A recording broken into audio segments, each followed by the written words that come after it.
افغانستان کی سیاست میں کچھ نام ایسے ہوتے ہیں جو کبھی مکمل طور پر منظر سے غائب نہیں ہوتے۔ حکومتیں بنتی رہتی ہیں، بدلتی رہتی ہیں، نظام تبدیل ہوتے رہتے ہیں، عالمی طاقتوں کی ترجیحات نئی شکل اختیار کرتی جاتی ہیں، مگر کچھ شخصیات تاریخ کے دھارے میں مسلسل موجود رہتی ہیں۔ ایسے ہی ایک نام ہے گلبدین حکمت یار۔ کبھی مزاحمتی سیاست کا نمایاں چہرہ، کبھی افغانستان کے وزیر اعظم، کبھی طویل خاموشی، پھر اچانک امن معاہدہ، اور آج ایک محدود مگر معنی خیز موجودگی۔ حالیہ پاک افغان کشیدگی کے تناظر میں سوال دوبارہ اٹھنے لگا ہے، پاکستان سے قریبی تعلق رکھنے والے گلبدین حکمت یار کون ہیں؟ وہ آج کہاں کھڑے ہیں؟ کیا وہ محض ماضی کی ایک علامتی شخصیت ہے یا اب بھی افغان سیاست میں ایک ممکنہ عنصر بن سکتے ہیں؟ میں ہوں مصطفیٰ حبیب صدیقی، اور آج ہم گلبدین حکمت یار کی زندگی اور سیاست کا غیر جذباتی مگر واضح تجزیہ کریں گے۔ گلبدین حکمت یار کا سیاسی سفر نوجوانی میں شروع ہوتا ہے۔ وہ ایک متحرک طالب علم رہنما تھے، ان میں قیادت کی صلاحیت ابتدا ہی سے نمایاں تھی، مگر طلبہ سیاست اور ریاستی سیاست میں بڑا فرق ہوتا ہے، اسی لیے انہوں نے جلد ہی نظریاتی اور منظم سیاست کی طرف قدم بڑھایا۔ انہوں نے ایک منظم سیاسی جماعت قائم کی جس کا نام رکھا حزب اسلامی۔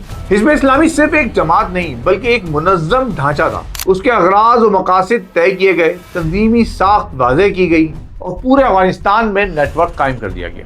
اس جماعت کی ایک نمایاں خصوصیت یہ تھی کہ اس میں مختلف نسلی گروہوں کے افراد شامل تھے۔ پشتون، تاجک، ازبک اور بعض شیعہ گروہ بھی اس میں شامل تھے۔ یہ وسعت انہیں ایک ہمگیر سیاسی شناخت فراہم کرتی تھی۔ 1979 میں جب سوویت یونین نے افغانستان میں مداخلت کی تو ملک عالمی طاقتوں کی کشمکش کا میدان بن گیا۔ اس دور میں متعدد مزاحمتی گروہ سامنے آئے۔ حزب اسلامی اس میں نمایاں تھی اور حکمت یار اس کے مرکزی رہنما کے طور پر ابھرے۔ یہ وہ مرحلہ تھا جب پاکستان نے افغان مزاحمت کی حمایت کی۔ جنرل محمد ضیاء الحق کے دور میں افغان پالیسی پاکستان کی اسٹریٹجک ترجیح بن گئی۔ پاکستان کا موقف واضح تھا، افغانستان میں کسی بیرونی طاقت کی بالادستی خطے کے استحکام کے خلاف ہے۔ اسی پس منظر میں حکمت یار کو علاقائی سطح پر پہچان ملی، مگر اسی دور نے اسی شخصیت کو متنازع بھی بنا دیا۔ سوویت انخلا کے بعد افغانستان میں اقتدار کا خلا پیدا ہوا، مختلف مجاہد گروہ اقتدار کی کشمکش میں مصروف ہو گئے۔ گلبدین حکمت یار وزیر اعظم بھی بنے مگر سیاسی استحکام قائم نہ ہو سکا۔ اتحاد بنتے رہے، ٹوٹتے رہے، افغانستان خانہ جنگی کی لپیٹ میں آ گیا۔ یہ وہ دور تھا جب ریاست کو اتحاد کی ضرورت تھی مگر اختلافات غالب آ گئے۔ نتیجہ یہ نکلا کہ نہ مکمل جمہوری نظام قائم ہو سکا اور نہ ہی دیرپا امن۔ 90 کی دہائی کے بعد حالات نے نیا رخ اختیار کیا۔ حکمت یار ایران منتقل ہو گئے۔ ایران میں قیام کے دوران وہ براہ راست اقتدار سے دور رہے مگر مکمل طور پر غیر فعال نہ ہو سکے۔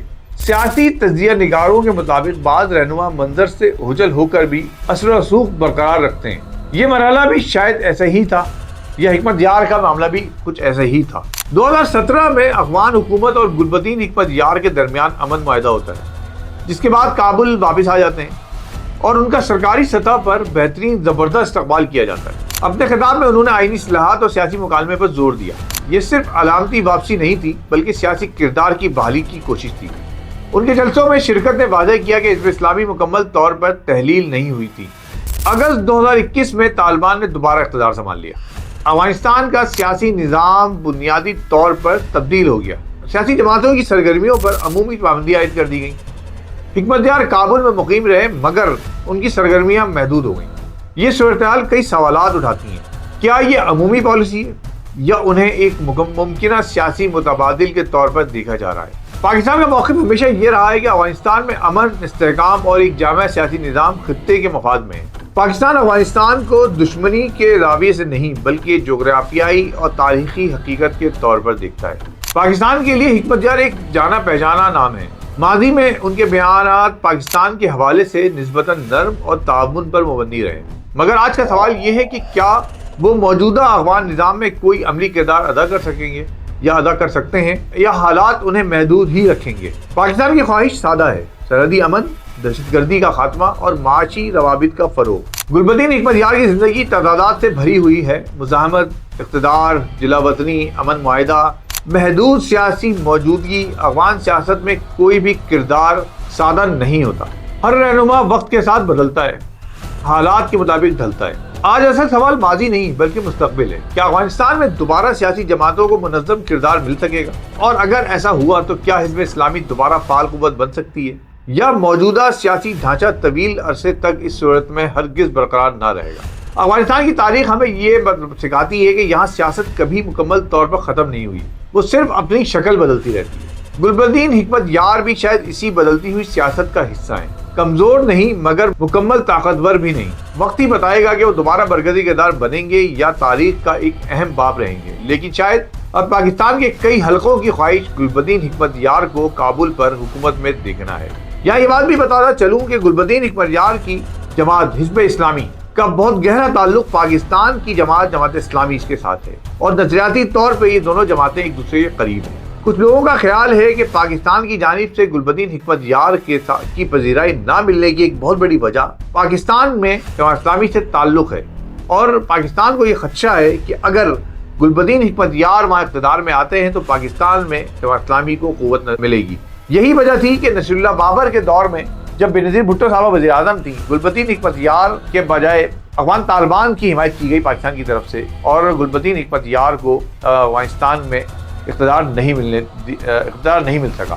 بہرحال ہمارے لیے اس وقت ضرورت اس بات کی ہے طالبان حکومت کی جانب سے جو کچھ پاکستان کے ساتھ جاری ہے کہ گلبدین حکمت یار یا ان جیسے وہ لوگ جو کہ پاکستان کے مفاد میں یا پاکستان سے ایک اچھا تعلق رکھنا چاہتے ہیں، ان کو افغان حکومت میں یا طالبان کابل پر لا کے بٹھایا جائے. اور یہی پاکستان کے مفاد میں بھی ہے اور یہی افغانستان کے مفاد میں بھی ہے کہ وہ لوگ جو اعتدال پسند ہیں اور جو سیاسی حکمت رکھتے ہیں، سیاسی بصیرت رکھتے ہیں، ان کو اقتدار سونپا جائے.